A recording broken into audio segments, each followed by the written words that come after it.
Hi guys, welcome back to our channel Ashok explorer. இன்றைக்கி நாம் எதை பற்றி எக்ஸ்ப்ளோர் பண்ண போகிறோம்னா, ஜிடி நாயுடு அவர்களுடைய வாழ்க்கை கதையை தாங்க இன்றைக்கி நாம் பார்க்க போகிறோம்.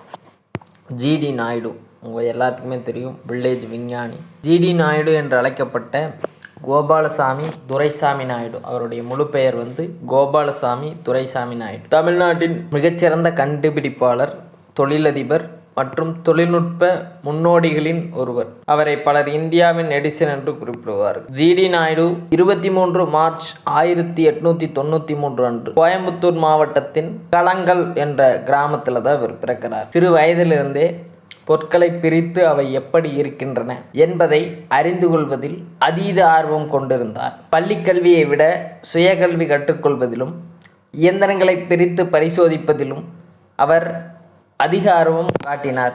இளைஞராக இருந்தபோது கோயம்புத்தூருக்கு வந்த ஜிடி நாயுடு பல்வேறு வேலைகளை செய்து அனுபவம் பெற்றார். அவரது வாழ்க்கையின் முக்கியமான திருப்பமாக அமைந்தது ஒரு மோட்டார் சைக்கிளில் தான். அதை வாங்குவதற்காக அவர் பணத்தை சேமித்தார். பின்னர் அந்த வாகனத்தின் இயந்திரங்களை ஆராய்ந்து அதன் செயல்பாட்டை ஆழமாக புரிந்து கொண்டார். இயந்திரங்களின் மீது இருந்த அந்த ஆர்வம் அவரை தொழில்நுட்ப உலகத்திற்கு அழைத்துச் சென்றது. பின்னர் ஜிடி நாயுடு போக்குவரத்து துறையில் நுழைந்தார். அவர் உருவாக்கிய போக்குவரத்து நிறுவனத்தின் வளர்ச்சியால் கோயம்புத்தூரில் பேருந்து சேவை முக்கியமான அளவில் விரிவடைந்தது. அவர் யுனைடெட் மோட்டார் சர்வீஸ் UMS நிறுவனத்தின் வளர்ச்சியின் முக்கிய பங்கு வகித்தார்.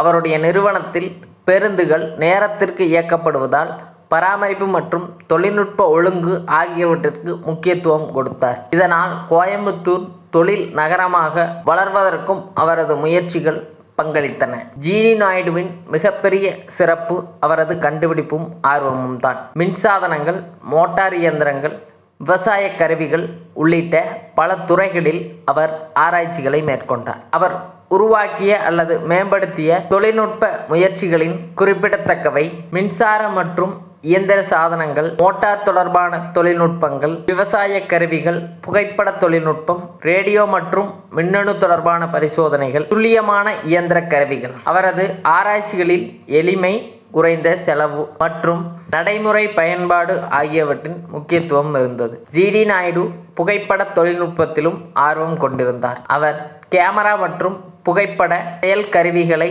பற்றி தொடர்ந்து பரிசோதனை செய்து கொண்டிருந்தார். புதிய தொழில்நுட்பங்களை இந்தியாவில் அறிமுகப்படுத்த வேண்டும் என்று ஆர்வம் அவரிடம் இருந்தது. விவசாயத்தையும் அவர் புறக்கணிக்கவில்லை. விவசாய உற்பத்தியை அதிகரிக்கவும் விவசாயிகளின் உழைப்பை குறைக்கவும் இயந்திரங்களையும் புதிய முறைகளையும் பயன்படுத்த வேண்டும் என்று அவர் கருதினார். ஆனால் விவசாய தொடர்பான பல்வேறு பரிசோதனைகளையும் மேற்கொண்டார். ஜிடி நாயுடு வெறும் கண்டுபிடிப்பாளராக மட்டும் இருக்கவில்லை. தொழில்நுட்ப கல்வி வளர வேண்டும் என்பதிலும் அவர் மிகுந்த ஆர்வம் கொண்டிருந்தார். மாணவர்கள் புத்தகத்தில் மட்டும் படிக்காமல் இயந்திரங்களை நேரடியாக பார்த்து தொட்டு பிரித்து மீண்டும் அமைத்து கற்றுக்கொள்ள வேண்டும் என்பது அவரது எண்ணமாக இருந்தது. இந்த சிந்தனை பின்னர் கோயம்புத்தூரில் தொழில்நுட்ப வளர்ச்சிக்கு மிகவும் உதவியாக இருந்தது. ஜிடி நாயுடு பலமுறை வெளிநாடுகளுக்கு சென்று அங்கிருந்து தொழில்நுட்ப வளர்ச்சியை நேரில் கவனித்தார். அமெரிக்கா, ஐரோப்பியா உள்ளிட்ட நாடுகளில் தொழிற்சாலைகளை, இயந்திரங்கள் மற்றும்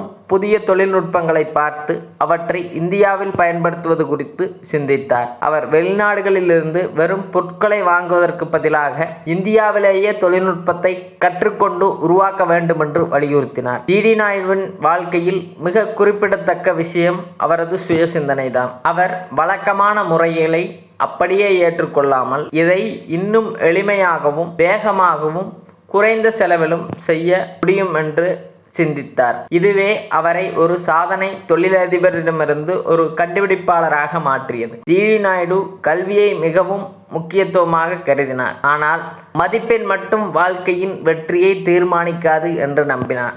கையில் செய்து கற்றல், தொழில்நுட்ப அறிவு, ஒழுக்கம், நேரம் மற்றும் உழைப்பு ஆகியவற்றை அவர் வலியுறுத்தினார். அவருடைய வாழ்க்கையிலேயே இதற்கு ஒரு சிறந்த உதாரணம். அதிகமான முறையான கல்வி இல்லாமலேயே தனது ஆர்வம் மற்றும் சுய கல்வியின் மூலமாக தொழில்நுட்ப உலகத்தை தனக்கென ஒரு இடத்தை உருவாக்கினார். வாழ்நாள் முழுவதும் தொழில்நுட்ப தொழில் கல்வி மற்றும் கண்டுபிடிப்புகளில் ஈடுபட்ட ஜிடி நாயுடு 4 ஜனவரி 1974 அன்று காலமானார். அவர் மறைந்தாலும் தொழில் வளர்ச்சியிலும் இந்திய தொழில்நுட்ப வரலாற்றிலும் அவரது பெயர் தொடர்ந்து நிலைத்து கொண்டிருக்கிறது. ஜிடி நாயுடுவின் கதை ஒரு கண்டுபிடிப்பாளரின் கதை மட்டுமல்ல, வாய்ப்பு இல்லாத இடத்திலும் ஆர்வம் இருந்தால் வழியை உருவாக்க முடியும் என்பதற்கான உதாரணம். பள்ளி கல்வி குறைவாக இருந்தாலும் அவர் தனது ஆர்வம், சுயகல்வி, பரிசோதனை, கடின உழைப்பு ஆகியவற்றின் மூலம் மிகப்பெரிய சாதனை படைப்பாளரானார். கிராமத்தில் பிறந்த ஒரு சிறுவன் தொழிலதிபர்,